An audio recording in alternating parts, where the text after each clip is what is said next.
Predefined functions. നമുക്ക് ഫങ്ഷൻസിൻ്റെ രണ്ടാമത്തെ video ആണ് ഇത്. ഇതിൽ ഫങ്ഷൻസ് എന്താണെന്നാണ് നമ്മൾ ആദ്യത്തെ വീഡിയോയിൽ പറഞ്ഞിട്ടുള്ളത്. അതിൻ്റെ കൂടെ തന്നെ കുറച്ച് ഫങ്ഷൻസ് അവിടെ പഠിക്കുകയും ചെയ്തു. അതിന് കൂടെ നമുക്ക് പഠിച്ചു പോകേണ്ട കുറച്ച് ഫങ്ഷൻസ് ഉണ്ട്. അത് ഏതൊക്കെയാണെന്ന് നോക്കാം. പ്രീഡിഫൈൻഡ് ഫങ്ഷൻസ് ആണ് സ്ട്രിംഗ് ഫങ്ഷൻസ് എന്ന് പറഞ്ഞു. ഏതൊക്കെ സ്ട്രിംഗ് ഫങ്ഷൻസ് ആണ് പ്രീഡിഫൈൻഡ് ഫങ്ഷൻ ആയിട്ടുള്ളതെന്ന് നോക്കാം. അതായത് മുന്നേ നമുക്ക് ഉണ്ടാക്കി വെച്ചിട്ടുള്ള ഫങ്ഷൻസിനെയാണ് പ്രീഡിഫൈൻഡ് ഫങ്ഷൻ എന്ന് ഉദ്ദേശിക്കുന്നത്. അപ്പോൾ C++ ഉപയോഗിക്കുന്ന കോമൺ ആയിട്ട് ഉപയോഗിക്കുന്ന കുറച്ച് സ്ട്രിംഗ് ഫങ്ഷൻസ് ആണ് ഈ ഒരു വീഡിയോയിലൂടെ നമ്മളിപ്പോൾ പഠിക്കാൻ പോകുന്നത്. അതിനുവേണ്ടി ഇവിടെ നമ്മൾ ഒരു ഹെഡർ ഫയൽസ് യൂസ് ചെയ്യുന്നുണ്ട്. ആ ഒരു ഹെഡർ ഫയൽ ശ്രദ്ധിക്കുക, C string എന്നുള്ളതാണ്. അപ്പോൾ നമ്മൾ സാധാരണയായിട്ട് ഉപയോഗിക്കുന്ന ഹെഡർ ഫയൽ #include IOStream ആയിരുന്നു. പക്ഷേ ഇവിടെ നമ്മൾ ആ #include IOStreamൻ്റെ കൂടെ തന്നെ സ്ട്രിംഗ് ഫങ്ഷൻസ് ഉപയോഗിക്കുകയാണെങ്കിൽ അതിന് കൂടെ നമ്മൾ എഴുതേണ്ട ഒരു ഹെഡർ ഫയലാണ് C string. അപ്പോൾ #include C string എന്ന് എഴുതുക. അതിനുശേഷം മാത്രമേ ഈ ഒരു ഫങ്ഷൻസ് ഏതെങ്കിലും ഉപയോഗിക്കുന്നുണ്ടെങ്കിൽ അത് നമുക്ക് വർക്ക് ചെയ്യുകയുള്ളൂ. കമ്പൈലർ അത് എറർ കാണിക്കാതെ നമുക്ക് കിട്ടുകയുള്ളൂ. അപ്പോൾ ആദ്യത്തെ ഫങ്ഷൻ പേരുകളൊക്കെ ഒന്ന് നോക്കാം. strlen സ്ട്രിംഗ് ലെങ്ത്തിനെ കാണിക്കാൻ വേണ്ടിയിട്ടുള്ളതാണ്. അപ്പോൾ strlen എന്നെഴുതി ഫങ്ഷൻ്റെ ബ്രാക്കറ്റ് ഇടും. strcpy എന്ന് കൊടുക്കുന്നുണ്ട്. അത് കോപ്പി ചെയ്യാൻ വേണ്ടിയിട്ടാണ്, സ്ട്രിങ്ങിനെ കോപ്പി ചെയ്യാൻ വേണ്ടി ഉപയോഗിക്കുകയാണ്. strcat സ്ട്രിംഗ് കൺകാർഡിനേഷന് വേണ്ടി ഉപയോഗിക്കുന്നതാണ്. എന്താണെന്നും അതിൻ്റെ ഡീറ്റെയിൽസ് നമുക്ക് പഠിക്കാം. strcmp കമ്പയർ ചെയ്യാൻ വേണ്ടിയിട്ടുള്ളതാണ്. strcmpi ഇതും കമ്പയർ ചെയ്യാൻ വേണ്ടിയിട്ടുള്ള പ്രീഡിഫൈൻഡ് ഫങ്ഷൻസ് ആണ്. അപ്പോൾ സ്ട്രിംഗ് ഫങ്ഷൻസ് ഏതൊക്കെയാണെന്നാണ് നമ്മൾ സാധാരണ പരീക്ഷയ്ക്ക് ചോദിക്കുന്ന ഒരു ക്വസ്റ്റ്യൻ. അപ്പോൾ അതിൽ എഴുതേണ്ട ഇമ്പോർട്ടൻ്റ് ആയിട്ടുള്ള ഫങ്ഷൻസ് ആണ് ഇവിടെ ലിസ്റ്റ് ചെയ്തിരിക്കുന്നത്. strlen, strcpy, strcat, strcmp, strcmpi എന്നുള്ളത്. ഇനി ആദ്യത്തെ ഫങ്ഷനാണ് strlen. This function is used to find the length of the string. നമുക്ക് നേരത്തെ പറഞ്ഞു ഞാൻ ലെങ്ത് ഓഫ് ദ സ്ട്രിംഗ്, സ്ട്രിങ്ങിൻ്റെ ലെങ്ത് കാണാൻ വേണ്ടിയിട്ടുള്ള ഒരു ഫങ്ഷനാണ് strlen എന്ന് പറയുന്നത്. Length of a string means the number of characters in the string. ഒരു സ്ട്രിങ്ങിൻ്റെ അകത്ത് എത്ര ക്യാരക്ടേഴ്സ് ഉണ്ട് എന്നുള്ളതാണ് സ്ട്രിംഗ് ലെങ്ത്. ഇപ്പോൾ എക്സാമ്പിൾ PHSS എന്നുള്ളതാണെങ്കിൽ അതിൻ്റെ അകത്തുള്ള സ്ട്രിങ്ങിൻ്റെ ലെങ്ത് എന്ന് പറയുന്നത് 4 ആണ്. അപ്പോൾ അതുപോലെ സ്ട്രിംഗ് ലെങ്ത് കണ്ടുപിടിക്കാൻ വേണ്ടി നമ്മൾ ഉപയോഗിക്കുന്ന ഒരു ഫംഗ്ഷനാണ് strlen. അതെങ്ങനെയാണ് ഉപയോഗിക്കുന്നതെന്നും അതിൻ്റെ സിൻടാക്സ് എന്താണെന്നും നമുക്ക് നോക്കാം. അതിൻ്റെ സിൻടാക്സ് എന്ന് പറയുന്നത് ഇങ്ങനെയാണ് ഇത് എഴുതേണ്ടത്. int strlen സ്ട്രിംഗ് എന്നാണ് എഴുതേണ്ടത്. ഇവിടെ ഈ സ്ട്രിംഗ് എന്ന് പറയുന്ന സ്ഥലത്താണ് നമ്മൾ കൊടുക്കേണ്ട സ്ട്രിങ്ങിൻ്റെ പേര് കൊടുക്കേണ്ടത്. അപ്പോൾ ഇൻറ്റ് എന്നുള്ളത് നമ്മളിതിൽ റിട്ടേൺ ചെയ്യുന്ന നമുക്കറിയാം ഒരു ലെങ്ത് ആയതുകൊണ്ട് നമ്പേഴ്സ് ആയിരിക്കും. അതുകൊണ്ടാണ് അതിൻ്റെ ഡാറ്റ ടൈപ്പ് ഇൻറ്റ് എന്ന് എഴുതിയിരിക്കുന്നത്. ഇവിടെ നമ്മളൊരു ഫങ്ഷൻ കാണിച്ചിരിക്കുകയാണ്. strlenൻ്റെ ഒരു എക്സാമ്പിളായിട്ട് കാണിച്ചിരിക്കുകയാണ്. ജസ്റ്റ് ഒരു എക്സാമ്പിൾ ക്യാരക്ടറായിട്ട് ഒരു വെൽക്കം എന്നുള്ളൊരു വേർഡ് കൊടുത്തു. ഏത് വേണമെങ്കിലും നമുക്ക് ഇവിടെ ഉപയോഗിക്കാം. ഞാൻ ഇവിടെ വെൽക്കം എന്നാണ് ഉപയോഗിച്ചത്. ഇൻറ്റ് n എന്ന് കൊടുത്തിട്ടുണ്ട്. ഒരു n എന്നുള്ള ഒരു വേരിയബിൾ ഡിക്ലെയർ ചെയ്തിട്ടുണ്ട്. ആ എന്നിലേക്ക് strlen ഓഫ് str എന്ന് എഴുതിയിട്ടുണ്ട്. അപ്പോൾ str എന്ന് പറയുന്നതിലുള്ള ആദ്യം നമ്മൾ കൊടുത്തിട്ടുള്ള വേർഡാണ് വെൽക്കം എന്നുള്ളത്. അപ്പോൾ വെൽക്കത്തിൻ്റെ ലെങ്ത് ആണ് ഇവിടെ കണ്ടുപിടിക്കുക. ആ ലെങ്ത് ആണ് എന്നിലേക്ക് അസൈൻ ചെയ്യുന്നത്. അപ്പോൾ നോക്കുക, വെൽക്കത്തിന് 7 ലെറ്റേഴ്സാണ് ഉള്ളത്. ആ 7 ലെറ്റേഴ്സാണ് 7 എന്നാണ് ഇൻപുട്ടായിട്ട് അവിടെ ഔട്ട്പുട്ടായിട്ട് ഡിസ്പ്ലേ ചെയ്യേണ്ടത് എന്നിൽ. അപ്പോൾ ഔട്ട്പുട്ട് നമുക്ക് ഡിസ്പ്ലേ ചെയ്തിട്ടുണ്ട്. ഇവിടെ 7 എന്ന് ഡിസ്പ്ലേ ചെയ്യും. അപ്പോൾ ഇങ്ങനെയാണ് strlen യൂസ് ചെയ്യേണ്ടത്. ഇത് പ്രോഗ്രാമിൻ്റെ ഓരോ ആവശ്യത്തിനനുസരിച്ച് നമുക്ക് മാറ്റി യൂസ് ചെയ്യാം. ഡയറക്റ്റ് ആയിട്ട് ഈ വെൽക്കം എന്നുള്ള ഈ ഒരു വേർഡ് ഡബിൾ കോട്ട്സിലാക്കി ഡയറക്റ്റും നമുക്കിവിടെ ഇവിടെ എഴുതി കൊടുക്കാവുന്നതാണ്. strലേക്ക് കൊടുത്തിട്ട് ഇങ്ങനെ എഴുതണമെന്നില്ല. പകരം ഡയറക്റ്റ് ആയിട്ട് നമുക്കിവിടെ ഇത് എഴുതാവുന്നതാണ്. അപ്പോൾ അത് ആ പ്രോഗ്രാമിൻ്റെ രീതിക്കനുസരിച്ച് നമുക്ക് മാറ്റി എഴുതാം. strcpy സ്ട്രിങ്ങിനെ കോപ്പി ചെയ്യാൻ വേണ്ടിയുള്ള ഫംഗ്ഷനാണ് strcpy. This function is used to copy one string into another. The syntax is strcpy string1, string2. അതായത് ഇത് ഒരു സ്ട്രിങ്ങിനെ മറ്റൊരു സ്ട്രിങ്ങിലേക്ക് കോപ്പി ചെയ്യേണ്ട ഒരു ആവശ്യം വരികയാണെങ്കിൽ അപ്പോൾ നമ്മൾ യൂസ് ചെയ്യുന്നതാണ് ഈ പറഞ്ഞിട്ടുള്ള സ്ട്രിംഗ് strcpy എന്ന് പറയുന്നത്. ഇവിടെ നമ്മൾ എക്സാമ്പിളായി കാണിച്ചിരിക്കുന്നുണ്ട് string1, string2. ഇത് എങ്ങനെയാണ് ചെയ്യുന്നതെന്ന് നോക്കാം നമുക്ക്. The function will copy string 2 to string 1. String 2ലാണ് നമ്മൾ വാല്യൂ ഉള്ളതെങ്കിൽ അതിനെ string 1ലേക്കാണ് കോപ്പി ചെയ്യുന്നത്. അപ്പോൾ അങ്ങനെയാണ് ഈ ഒരു സ്ട്രിങ് കോപ്പി ചെയ്യുന്നത്. എക്സാമ്പിളിലൂടെ നോക്കാം നമുക്കത്. ഇവിടെ രണ്ട് ക്യാരക്ടറായിട്ട് രണ്ട് സ്ട്രിങ്ങിൻ്റെ ക്യാരക്ടറായിട്ട് രണ്ട് വേരിയബിൾ എടുത്തിട്ടുണ്ട്.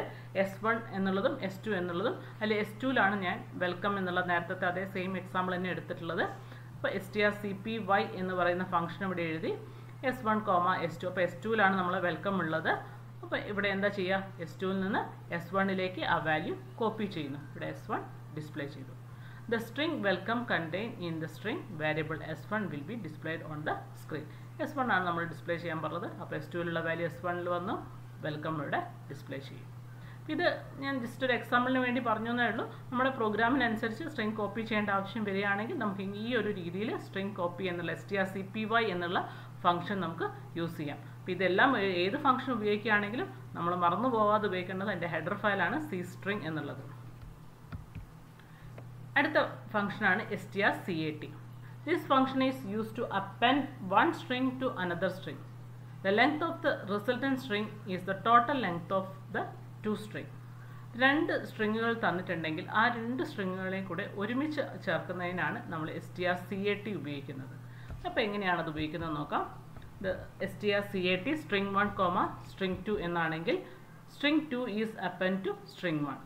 string 2 string 1ലേക്ക് അപ്പൻഡ് ചെയ്യപ്പെടുകയാണ് ചെയ്യുന്നത്. എക്സാമ്പിൾ നോക്കി നമുക്ക് മനസ്സിലാക്കി എടുക്കാം. അത് നേരത്തെ പോലെ തന്നെ രണ്ട് വേരിയബിളാണ്. ക്യാരക്ടറായിട്ടുള്ള S1 എന്നുള്ളതിൽ വെൽക്കം കൊടുത്തു, S2 എന്നുള്ളതിൽ C++ എന്നുള്ള ഈ ഒരു സ്ട്രിങ്ങും കൊടുത്തു. അപ്പോൾ നമ്മളിവിടെ strcat ഉപയോഗിച്ചു S1, S2 എന്ന് കൊടുത്തു. അപ്പോൾ നമ്മൾ ഔട്ട്പുട്ട് എന്തായിരിക്കും വരുന്നത്? നേരത്തെ നമ്മളിവിടെ പറഞ്ഞു string 2 is append to string 1. string 1ലേക്ക് append ചെയ്യുകയാണ് ചെയ്യപ്പെടുന്നത്. അപ്പോൾ നമ്മൾ string 2ലുള്ളത് to C++ എന്നുള്ളതാണ്. അത് ഇതിലേക്ക് അപ്പൻഡ് ചെയ്ത് വന്നു, വെൽക്കത്തിൻ്റെ കൂടെ വന്നു. അപ്പോൾ നമുക്ക് ഔട്ട്പുട്ടായിട്ട് S1 ആണ് വരുന്നത്. കംപ്ലീറ്റ് സ്ട്രിങ് വരിക വെൽക്കം ടു C++ എന്നുള്ളതാണ്. അപ്പോൾ ഇത് ഇമ്പോർട്ടൻ്റ് ആണ്. strcat കൺകാർഡിനേഷന് വേണ്ടിയിട്ട് ഉപയോഗിക്കുന്ന functions. This function is use to append one string to another string. അടുത്തതാണ് strcmp. This function is used to compare two strings. In this comparison, the alphabetical order of the character in the string is considered. The syntax is strcmp string 1, string 2. ഇത് ഉപയോഗിക്കുന്നത് രണ്ട് സ്ട്രിങ്ങുകളെ തമ്മിൽ compare ചെയ്യാൻ വേണ്ടിയിട്ടാണ്. ഈ comparison എങ്ങനെയാണ് നടക്കുന്നത് നോക്കാം. In this comparison the alphabetical order of the character in the string is considered. അതായത് നമുക്കറിയാം ഒരു കമ്പാരിസൺ എന്ന് പറയുമ്പോൾ ഒരു സ്ട്രിങ് ഏതാണ് ആദ്യം വരുന്നത്, അല്ലെങ്കിൽ ആൽഫബറ്റിക്കൽ ഓർഡറിലാണെങ്കിൽ ഏത് സ്ട്രിങ് ആണ് ആദ്യം വരേണ്ടത്, അത് കമ്പയർ ചെയ്യാൻ വേണ്ടിയിട്ടാണ് നമ്മൾ ഇവിടെ ഉപയോഗിക്കുന്നത്. എക്സാമ്പിളിലൂടെ നമുക്ക് കൃത്യമായിട്ട് മനസ്സിലാക്കിയെടുക്കാം. അതിന് മുന്നേ നമ്മൾ മനസ്സിലാക്കേണ്ട ഒരു വാല്യൂ റിട്ടേൺ ചെയ്യുന്നുണ്ട് ഈ ഒരു ഫംഗ്ഷൻ. അതായത് strcmp എന്ന് പറയുന്ന ഈ ഒരു ഫംഗ്ഷൻ ഒരു വാല്യൂ റിട്ടേൺ ചെയ്യുന്നുണ്ട്. അത് എന്താണെന്ന് നോക്കാം. അതിനനുസരിച്ചാണ് നമുക്ക് ആ സ്ട്രിങ്ങിനെ മനസ്സിലാക്കേണ്ടത്. But the function returned any of the following values in 3 different situations. 3 different situation ആണ് വരുന്നത്. ഒന്ന് return 0 എന്ന് വരും, വാല്യൂസ് റിട്ടേൺ ചെയ്യുന്നത് 0 എന്നുള്ള വാല്യൂ ആയിരിക്കും. If the string 1 and string 2 are same, രണ്ട് സ്ട്രിങ്ങുകളെ തമ്മിലാണ് നമ്മൾ കമ്പയർ ചെയ്യുന്നത്. ആ രണ്ട് സ്ട്രിങ്ങും സെയിം ആണെങ്കിൽ, ഒരേപോലെ ആണെങ്കിൽ അതിൻ്റെ ആ ഒരു ഫംഗ്ഷൻ്റെ റിസൾട്ട് എന്ന് പറയുന്നത് 0 ആണ്. ഇപ്പോൾ നെഗറ്റീവായിട്ടുള്ളൊരു വാല്യൂ ആണ് നമ്മൾ ആ ഫംഗ്ഷൻ റിട്ടേൺ ചെയ്യുന്നതെങ്കിൽ നമുക്ക് പറയാം if the string 1 is alphabetically lower ആയിരിക്കും ദാൻ സ്ട്രിങ് 2. നെഗറ്റീവ് ആണെങ്കിൽ സ്ട്രിങ് 1 ഈസ് ആൽഫബറ്റിക്കലി ലോവർ ആയിരിക്കും സ്ട്രിങ് 2നേക്കാളും. ഇനി പോസിറ്റീവ് വാല്യൂ ആണ് നമ്മൾ റിട്ടേൺ ചെയ്യുന്നതെങ്കിൽ, ആ ഫംഗ്ഷൻ്റെ റിസൾട്ടായിട്ട് വരുന്ന ഒരു പോസിറ്റീവ് ആയിട്ടുള്ളൊരു വാല്യൂ ആണെങ്കിൽ അപ്പോൾ string 1 is alphabetically higher than string 2 എന്ന് നമുക്ക് പറയാവുന്നതാണ്. അപ്പോൾ ഇതെങ്ങനെയാണ് ഈ ഒരു കമ്പാരിസൺ വരുന്നതെന്നുള്ളത് നമുക്കൊരു എക്സാമ്പിളിലൂടെ ശരിക്കും നോക്കാം. ഇവിടെ രണ്ട് പേര് എഴുതിയിട്ടുണ്ട്. ഒന്ന് ദീപ്തി, മറ്റൊന്ന് ദിവ്യ. ഇത് ആൽഫബറ്റിക്കലി ഏതാണ് ഹയർ ആയിട്ടുള്ളതെന്നും ലോവർ ആയിട്ടുള്ളതെന്നും നമുക്ക് എക്സാമ്പിളിലൂടെ തന്നെ നമുക്ക് ചെയ്ത് നോക്കാം. നമുക്കിത് വായിച്ചു കഴിഞ്ഞാൽ ഏതായിരിക്കും ആദ്യം വരേണ്ടതെന്നുള്ളത് നമുക്കറിയാം. എന്നാലും നമുക്കിതിലേക്ക് നോക്കാം. ഇൻറ്റ് n, ഒരു n എന്നുള്ള ഒരു വേരിയബിൾ ഡിക്ലെയർ ചെയ്തിട്ടുണ്ട്. കാരണം നമ്മൾ ഇതിൻ്റെ വാല്യൂ എന്ന് പറയുന്നത് ഒന്നുകിൽ 0 ആയിരിക്കും, അല്ലെങ്കിൽ പോസിറ്റീവ് വാല്യൂ ആയിരിക്കും, അല്ലെങ്കിൽ നെഗറ്റീവ് വാല്യൂ ആയിരിക്കും. അപ്പോൾ അതുകൊണ്ട് തന്നെ ഈ ഒരു ഫംഗ്ഷൻ റിട്ടേൺ ചെയ്യുന്ന വാല്യൂ എന്ന് പറയുന്നത് സ്ട്രിങ് ഫംഗ്ഷൻ ആണെങ്കിലും ഇതിൻ്റെ വാല്യൂ റിട്ടേൺ ചെയ്യുന്നത് ഒരു നമ്പർ ആയിരിക്കും. അതുകൊണ്ടാണ് ഇവിടെ ഇൻറ്റ് n എന്ന് എടുത്തിട്ടുള്ളത്. അപ്പോൾ if n is equal to 0 എന്ന് കൊടുത്തു. നമ്മൾ കിട്ടുന്ന വാല്യൂ 0 ആണെങ്കിൽ, നമ്മൾ നേരത്തെ പഠിച്ചു 0 ആണെങ്കിൽ string 1 and string 2 are same. രണ്ടും സെയിം ആണെന്നാണ്. Both the strings are same. Else if n less than 0, n 0നേക്കാളും കുറവാണെങ്കിൽ s1 less than s2. അതായത് ഇവിടെ നമുക്ക് നോക്കാം, നെഗറ്റീവ് വാല്യൂ ആണ് വരുന്നതെങ്കിൽ നമുക്ക് എന്ത് പറയാൻ പറ്റും? s1 എന്ന് പറയുന്ന സ്ട്രിങ് ആണ്. If the string 1 alphabetically lower ആയിരിക്കും ദാൻ string 2 എന്ന് പറഞ്ഞിട്ടുണ്ട്. ഇവിടെ s1 എന്ന് പറയുന്നത് ലോവർ ആണ്, s2 എന്നാണ് പറയുന്നത്. എൽസ് അതും അല്ലെങ്കിൽ എന്തായിരിക്കും? നമുക്കറിയാവുന്നതാണ്, n പോസിറ്റീവ് വാല്യൂ ആയിരിക്കും. അപ്പോൾ s1 ഗ്രേറ്റർ ദാൻ s2, അതായത് string 1 ആൽഫബറ്റിക്കലി ഹയർ ആയിരിക്കും. It is clear that the above program code will display s1 less than s2 ആണ്. അതെന്തുകൊണ്ടാണ് നോക്കിയേ, ഇവിടെ ദീപ്തി എന്നുള്ള പേരാണ് ആദ്യം അല്ലേ. നമ്മൾ ആൽഫബറ്റിക്കലി ലോവർ എന്ന് ഉദ്ദേശിച്ചത് ഡി കഴിഞ്ഞിട്ട് ഇ ആദ്യം വരുന്നത്. രണ്ടും ഫസ്റ്റ് ലെറ്റർ ഡി ക്യാപിറ്റൽ ഒരേപോലെ തന്നെയാണുള്ളത്. രണ്ടാമത്തെ ലെറ്റർ വെച്ചിട്ടാണ് നമുക്ക് നോക്കാൻ പറ്റുക. ഇവിടെ ഇ ആണ് ആദ്യം അല്ലേ. അപ്പോൾ അതുകൊണ്ട് ഇത് ലോവർ ആയിട്ട് ഏറ്റവും ആദ്യം വരുന്നത്, ലോവർ വാല്യൂ ആയിട്ട് വരുന്ന ദീപ്തി എന്നുള്ള പേരാണ്. അപ്പോൾ s1 ലെസ് ദാൻ s2 എന്നുള്ളതാണ് ഇവിടെ ഡിസ്പ്ലേ ഔട്ട്പുട്ടായിട്ട് വരുന്നത്. അപ്പോൾ ഇങ്ങനെ നമുക്ക് സ്ട്രിങ്ങുകളെ തമ്മിൽ കമ്പയർ ചെയ്യേണ്ടത് ഏതാണ്, ആൽഫബറ്റിക്കലി ലോവർ എന്ന് കമ്പയർ ചെയ്യേണ്ട ഒരു പ്രോഗ്രാം വരികയാണെങ്കിൽ അപ്പോൾ നമുക്ക് ഉപയോഗിക്കാൻ പറ്റുന്ന ഒരു ഫംഗ്ഷനാണ് strcmp. സാധാരണയായിട്ട് പരീക്ഷയ്ക്ക് ഇത് കമ്പാരിസൺ ആയിട്ടൊന്നും അല്ല ചോദിക്കാറ്. ഈ ഫംഗ്ഷനെ എക്സ്പ്ലെയിൻ ചെയ്യാനും വിത്ത് എക്സാമ്പിൾ പറയാനും മാത്രമാണ് ചോദിക്കാറുള്ളത്. അടുത്ത സെയിം ഫംഗ്ഷൻ തന്നെയാണ് strcmpi എന്നുള്ളൊരു ഐ എന്നുള്ളൊരു ലെറ്റർ കൂടെ ഇതിൻ്റെ കൂടെ അധികം വന്നിട്ടുണ്ട്. This function is use to compare two strings. നമ്മൾ നേരത്തെ പറഞ്ഞ സെയിം സെൻറ്റൻസ് തന്നെയാണ് ഇവിടെ ഉള്ളത്. പക്ഷേ ഇവിടെ ഒരു കാര്യം കൂടി അഡീഷണൽ ആയിട്ട് പറഞ്ഞു, ഇഗ്നോറിങ് ദ കേസസ്. ഇപ്പോൾ ഇവിടെ ആൽഫബറ്റിക്കലി നമുക്കറിയാം ഈ കേസസ് എന്ന് ഉദ്ദേശിക്കുന്നത് upper case and lower case letters. That is the function will treat both the upper case and lower case letters are same for comparison. അപ്പോൾ നേരത്തെ ഉള്ള ഒരു കമ്പാരിസണിൽ strcmp-യിലുള്ള പ്രയാസം എന്ന് പറയുന്നത്, നമ്മൾ ഒരേ വേർഡ് തന്നെ ഇപ്പോൾ ദീപ്തി എന്നുള്ള പേര് 2 പ്രാവശ്യം കൊടുത്തു, ഒന്ന് ക്യാപിറ്റൽ ലെറ്റർ ആയിട്ടും ഒന്ന് സ്മോൾ ലെറ്റർ ആയിട്ട് കൊടുത്തു കഴിഞ്ഞാൽ അത് ഒരുപോലെയല്ല ട്രീറ്റ് ചെയ്യുന്നത്. കാരണം അതിലൊന്ന് ആൽഫബറ്റിക്കലി ലോവർ ആയിട്ടും ഒന്ന് ഹയർ ആയിട്ടുമാണ് കൺസിഡർ ചെയ്യുക. കാരണം അതിൻ്റെ ആസ്കി വാല്യൂ ആണ് ഇത് ചെക്ക് ചെയ്യുന്നത്. അപ്പോൾ തന്നെ നമുക്ക് ഡി എന്നുള്ളതിൻ്റെ ആസ്കി വാല്യൂം സ്മോൾ ലെറ്റർ ഡിൻ്റെ ആസ്കി വാല്യൂം ഡിഫറെൻ്റ് ആണ്. അപ്പോൾ അത് രണ്ടും വേറെ വേറെ ആയിട്ട് തന്നെയാണ് strcmp-യിൽ കമ്പയർ ചെയ്യുന്നത്. പക്ഷേ ഇവിടുത്തെ കേസിൽ strcmp-യിൽ ആ ഒരു പ്രയാസമില്ല. strcmp-i ഉപയോഗിക്കുകയാണെങ്കിൽ ക്യാപിറ്റൽ ഡി ആണെങ്കിലും സ്മോൾ ലെറ്റർ ഡി ആണെങ്കിലും അത് ഡി എന്നുള്ള ഒരു വേർഡിലായിട്ട് ഒരു ലെറ്ററായിട്ട് തന്നെ കൺസിഡർ ചെയ്യും. അപ്പോൾ ആ ഒരു കേസ് പ്രശ്നം ഇവിടെ ഇഗ്നോർ ചെയ്യപ്പെടുന്നു എന്നുള്ളതാണ് strcmp-യുടെ പ്രാധാന്യം. അപ്പോൾ ഇവിടെ നമ്മളിത് സനിൽ എന്നുള്ള പേര് എഴുതിയിട്ടുണ്ട്. അപ്പോൾ ഈ എസും സെയിം ആണ്, എ സെയിം ആയിട്ടാണ് ഇവിടെ കൺസിഡർ ചെയ്യുക. പക്ഷേ strcmp ആയിരുന്നെങ്കിൽ ഇത് രണ്ടും ഡിഫറെൻ്റ് ആയിട്ടാണ്, ഒന്ന് ആൽഫബറ്റിക്കലി ഹയർ ആയിട്ടും ഒന്ന് ലോവർ ആയിട്ടുമാണ് കൺസിഡർ ചെയ്യുക. അത് ആസ്കി വാല്യൂ ആണ് അതിൻ്റെ കണക്കാക്കുന്നത്. അതുകൊണ്ടാണ് അത് അങ്ങനെ കൺസിഡർ ചെയ്യാനുള്ള കാരണം. അപ്പോൾ ഇവിടെ നോക്കുക, ഇവിടെ strcmp-i കൊടുത്തു, s1, s2 കൊടുത്തു. ഇവിടെ നമുക്ക് വരേണ്ടത് എന്തായിരുന്നു? 2 സ്ട്രിങ്ങും സെയിം ആണെന്നുള്ളതാണ് വരിക. കാരണം സനിൽ സെയിം ആണ്. അപ്പോൾ സ്ട്രിങ് ആർ സെയിം എന്നുള്ളൊരു ഔട്ട്പുട്ടിലേക്ക് വരും. മറ്റു കേസസ് രണ്ടും നോക്കേണ്ട ആവശ്യം നമുക്കില്ല. അപ്പോൾ സ്ട്രിങ് ആർ സെയിം എന്ന് വരും. ഇതാണ് strcmp-i എന്ന് ഉദ്ദേശിക്കുന്നത്. അപ്പോൾ ഇത്രയുമാണ് സ്ട്രിങ്ങിൻ്റെ ഫങ്ഷൻസ്. പ്രീ ഡിഫൈൻഡ് ഫങ്ഷൻസ് ആണ് നമ്മളിവിടെ ഇപ്പോൾ എക്സ്പ്ലെയിൻ ചെയ്തിരിക്കുന്നത്. ഇമ്പോർട്ടൻ്റ് ആണ്, പഠിക്കുക. അടുത്ത അതിൻ്റെ കൂടെ പറഞ്ഞു പോകേണ്ട മറ്റൊരു ഫങ്ഷനാണ് മാത്തമാറ്റിക്കൽ ഫങ്ഷൻസ്. ഇത് 3 എണ്ണേ ഉള്ളൂ. അതുകൊണ്ടാണ് ഈ വീഡിയോയുടെ കൂടെ തന്നെ എക്സ്പ്ലെയിൻ ചെയ്തു പോകുന്നത്. മാത്തമാറ്റിക്കൽ ഫങ്ഷൻസ്, മാത്തമാറ്റിക്കൽ ആവശ്യങ്ങൾക്ക് വേണ്ടി നമ്മൾ ഉപയോഗിക്കുന്ന കുറച്ച് പ്രീ ഡിഫൈൻഡ് ഫങ്ഷൻസ് ആണ് ഇവിടെ എഴുതിയിരിക്കുന്നത്. ABS, SQRT, POW. അതിൽ ഹെഡർ ഫയലായിട്ട് നമ്മൾ ശ്രദ്ധിക്കേണ്ട കാര്യമാണ് CMath എന്നുള്ളത് കൊടുക്കണം. അപ്പോൾ #include CMath എന്ന് കൊടുക്കുക. അതിൻ്റെ നമ്മൾ ഫങ്ഷൻസ് ആയിട്ട് എടുക്കുന്നത് ഒന്നുകൂടി നോക്കുക. ABS, SQRT, power. ഇത് ഓരോന്നും എന്താണെന്നുള്ളത് നമുക്കൊന്ന് നോക്കി നോക്കാം.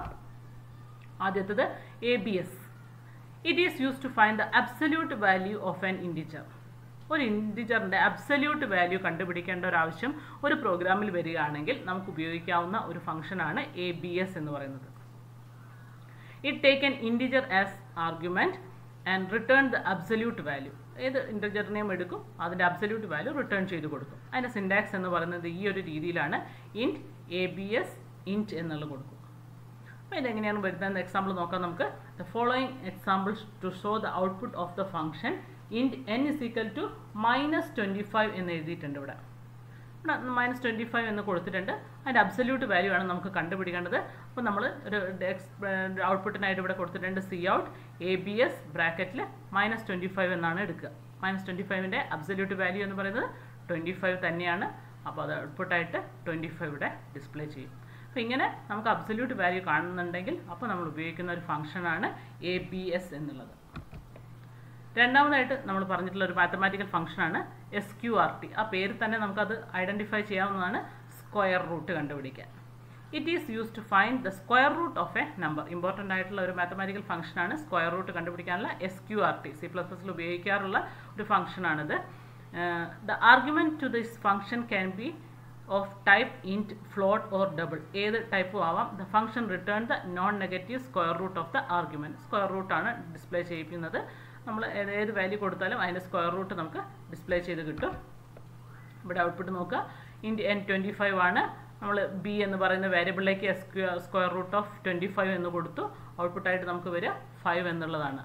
If the value of n is 25.4 ആണെങ്കിൽ അതിൻ്റെ അനുസരിച്ച് വാല്യൂ വിൽ ബി 5.03841 എന്നുള്ളതായിരിക്കും അതിൻ്റെ സ്ക്വയർ റൂട്ടായിട്ട് കിട്ടുന്നത്. അപ്പോൾ ഇങ്ങനെ നമുക്ക് സ്ക്വയർ റൂട്ട് കണ്ടുപിടിക്കാം. അടുത്ത ഒരു ഫംഗ്ഷനാണ് POW. രണ്ടെണ്ണമാണ് പഠിച്ചത്, ABS, രണ്ടാമത്തത് SQRT, മൂന്നാമത് ഇവിടെ നമ്മൾ പറയാൻ പോകുന്നത് പവർ കണ്ടുപിടിക്കാൻ വേണ്ടി POW എന്നുള്ള ഫംഗ്ഷൻ്റെ ആ ഒരു bracket. This function is use to find the power of a number. It takes 2 arguments x and y. The arguments x and y are of type int, float or double. ഏതും ആവട്ടെ.